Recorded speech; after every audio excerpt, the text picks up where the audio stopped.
અમારા માટે એક આનંદની વાત છે। વડોદરા શહેર ક્રાઇમ બ્રાન્ચ દ્વારા ભારત ન્યુઝીલેન્ડની વનડે મેચની ટિકિટની કાળાબજારી કરતા બે યુવકોને ઝડપી પાડીને મોટા પ્રમાણમાં મેચના દર્શકની ટિકિટ જપ્ત કરી ઇન્ડિયા ન્યૂઝના અહેવાલની અસર વર્તાઈ। ટિકિટ કાળાબજારી અંગે ઇન્ડિયા ન્યૂઝે સ્પેશિયલ અહેવાલ રજૂ કર્યો હતો। વડોદરા શહેર ક્રાઇમ બ્રાન્ચ દ્વારા ભારત ન્યુઝીલેન્ડની વનડે મેચની ટિકિટની કાળાબજારી કરતા બે યુવકોને ઝડપી પાડીને મોટા પ્રમાણમાં મેચના દર્શકની ટિકિટ જપ્ત કરી હતી। મહત્વની વાત એ છે કે બુક માય શો જેવી એપ્લિકેશન પર 2 થી વધુ ટિકિટ બુક થતી ન હોય તેમ છતાં આવા કાળાબજારી કરતા યુવકો પાસે આટલો મોટો ટિકિટનો જથ્થો કેવી રીતે આવ્યો તેની તપાસ કરવી જરૂરી છે। વર્ષોના અંતરાલ બાદ વડોદરામાં આંતરરાષ્ટ્રીય વનડે ક્રિકેટ ટુર્નામેન્ટનું આયોજન કરવામાં આવ્યું છે, જેને લઈને ક્રિકેટ પ્રેમી દર્શકોમાં ભારે ઉત્સાહ જોવા મળી રહ્યો છે। બીસીએના બનેલા નવા સ્ટેડિયમમાં દર્શકોના બેસવા માટેની વ્યવસ્થા અન્ય આંતરરાષ્ટ્રીય સ્ટેડિયમ કરતાં ઓછી હોવાના કારણે પાસની કાળાબજારી પ્રથમ દિવસથી જ શરૂ થઈ ગઈ હતી। બીસીએ દ્વારા પોતાના મેમ્બર્સને પ્રતિ મેમ્બર 2 પાસ આપવામાં આવ્યા હતા, જ્યારે બાકીની તમામ બેઠકો માટે બુક માય શો એપ્લિકેશનમાં સીધું બુકિંગ કરવા માટેની વ્યવસ્થા કરવામાં આવી હતી।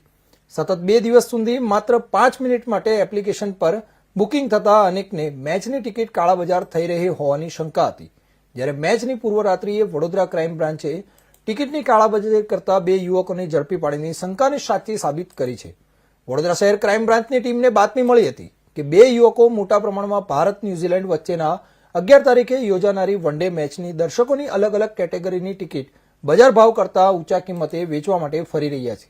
જે બાતમીના આધારે ફતેપુરા ભાંડવાડા નાકા પાસે આવેલા પેટ્રોલ પંપ નજીક યુવકોને ઝડપી પાડ્યા હતા। પકડાયેલા યુવકો કેતનકુમાર શાંતિલાલ પટેલ છાણી પાસે લેવલ 1ની 2000ની કિંમતની 8 ટિકિટો, લેવલ 2ની 2000ની કિંમતની 4 ટિકિટો એમ કુલ 12 ટિકિટો મળી આવી હતી, જ્યારે અન્ય પકડાયેલા ઈસમા હિતેશ જોશી પાસેથી લેવલ 2ની 2000ની કિંમતની 2 ટિકિટો તેમજ લેવલ 3ની 1000ની કિંમતની 3 ટિકિટો મળી આવી હતી। આમ કુલ 17 ટિકિટો વેચાણ માટે બજાર કિંમત કરતા ઊંચા ભાવે કાળાબજારી કરતા બંને યુવકો ઝડપાઈ ગયા છે। મહત્વની વાત એ છે કે 2000ની કિંમતની ટિકિટના 6000થી પણ વધુની ઊંચે બજાર કિંમતે વેચાતી હતી।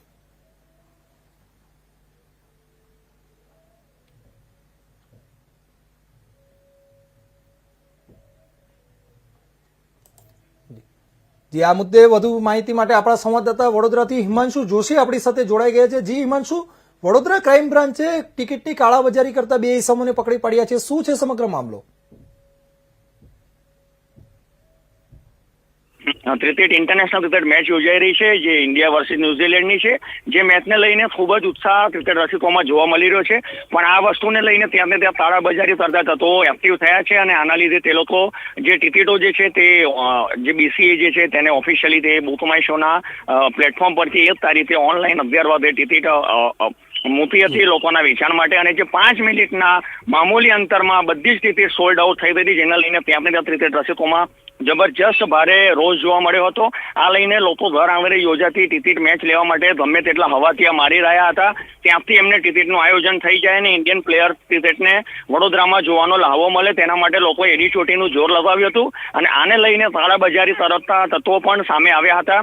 આ વિષયમાં સ્પેશિયલ ઇન્ડિયા ન્યૂઝે કાલે ગ્રાઉન્ડ રિપોર્ટિંગ કરીને કાળાબજારીનો બીસીએના મેમ્બર્સને પણ જે ટિકિટ આપવામાં આવે છે, કોમ્પ્લિમેન્ટરી 2 ટિકિટ આપવામાં આવી છે, તે ટિકિટને લઈને પણ ત્યાં ને ત્યાં તે લોકો પણ ઊંચા દરે વેચી હોવાની પણ પ્રાથમિક માહિતીઓ પુરાવા સાથે બહાર આવી હતી, જેને લઈને ખળભળાટ મચી ગયો હતો ઇન્ડિયા ન્યૂઝના અહેવાલના અનુસંધાનમાં। અને આના લીધે જ વડોદરાની ક્રાઇમ બ્રાન્ચ એક્ટિવ થઈ હતી અને ક્રાઇમ બ્રાન્ચ દ્વારા આજે બે ઇસમોને 10 થી 12 ટિકિટો સાથે ઝડપી પાડવામાં આવ્યા છે।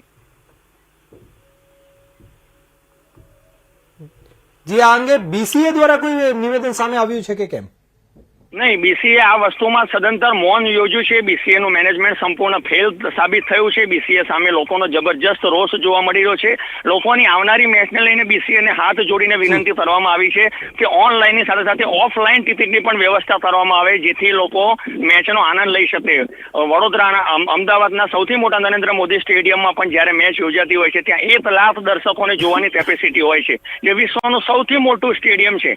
ત્યાં અગાડી પણ કાઉન્ટર પર જઈને લોકો પૈસા આપીને પોતે ઓનલાઈનના બદલે ઓફલાઈન ટિકિટ મેળવી શકે છે। પણ આટલું મોટું બીસીએ 15 વર્ષ બાદ ઇન્ડિયા ન્યુઝીલેન્ડની મેચ વડોદરા ખાતે યોજાઈ રહી છે, તેમાં બીસીએ ફક્ત ઓનલાઈન જે બુક માય શો જે પ્રાઇવેટ એપ્લિકેશન છે તેને આ સંપૂર્ણ અહેવાલ સોંપી દીધો હતો અને તેને લઈને ત્યાં ને ત્યાં ક્રિકેટ રસિકોમાં રોષ જોવા મળ્યો છે અને બીસીએને પોતાની ત્યાં ભૂલ સમજાઈ હોય તેમ બીસીએ સંપૂર્ણ મૌન સેવી લીધું છે. જી ધન્યવાદ હિમાંશુ, સમગ્ર મામલે માહિતી આપવા બદલ. તો સમાચારમાં હવે આગળ વાત કરીએ સોમનાથથી. તો સોમનાથમાં શૌર્ય યાત્રાનો પ્રારંભ